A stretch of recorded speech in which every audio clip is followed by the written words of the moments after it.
My dad bought this property back in 1964, and I just fell in love with the place. And my husband and I built our house here.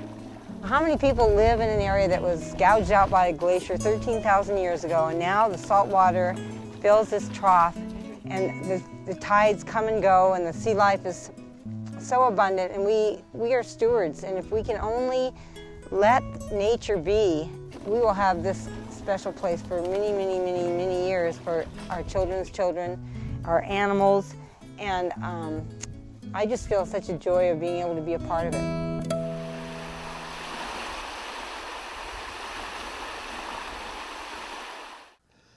The beaches on Puget Sound have been forming over thousands of years. Waves erode the shoreline, they move sediment around, they create the habitats that we see in the shoreline today.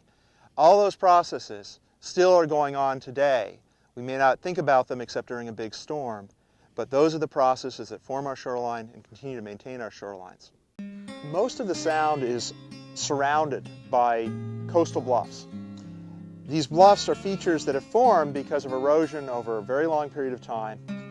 Most of them are still eroding today, but they vary a great deal. Some of the bluffs are heavily vegetated.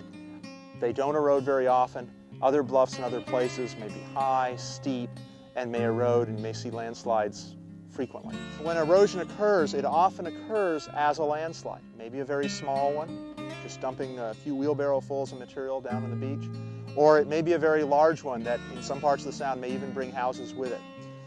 But when that material comes down, it brings sand, it brings gravel, it brings mud, it brings trees, and the waves begin to work on that material. They move that material away.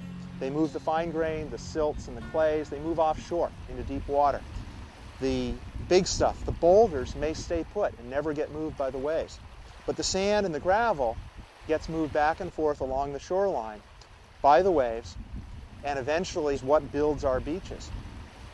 Ironically, when we try to prevent erosion by building bulkheads and stabilizing bluffs, which makes sense if you're a property owner concerned about a stairway or about your house, we cut off that supply of material from the bluffs to the beach. And over time, we have stretches of shoreline where we think we're losing the beaches because we've lost that natural supply of sediment. The beaches on the Sound are made of sand and gravel that's been eroded from the bluffs or that's been delivered by streams. And probably the most characteristic thing about our beaches is that there's a mixture of sand and gravel. So whenever the waves come in on a high tide, they move that material around. They move it up the beach, they move it along the shoreline, and they'll move the sand and the gravel differently. So depending on the kind of storm or the stage of the tide, you may come out one day and find a beach that's largely sand, maybe a band of gravel along the upper edge of it. Other days you'll come out and the beach will look like it's all gravel. And that's characteristic of the change we see every time a storm comes in. We've seen how as sand and gravel gets moved by wave action along the beach, it can move it from one place, an eroding bluff for example, to someplace quite different, maybe miles away. In this case, we're sitting on a sand spit that's built across the mouth of a small stream. The spit itself is basically sort of a big pile of sand and gravel at the end of the conveyor belt, where that material has accumulated over a long period of time, and in this case it's actually cut off the mouth of the stream or deflected the mouth of the stream, creating a small estuary.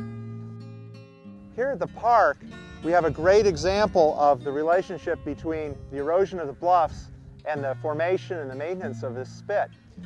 The erosion over time, over geologic periods, built this spit, but by the early 1970s, it had started to erode, and it looked like that erosion was largely because of bulkheading that had cut off the supply of material to the beach. That erosion was actually dealt with by coming back in and actually adding material, adding beach sediment back to the beach artificially in order to maintain the spit, to keep it from breaching and affecting the estuary.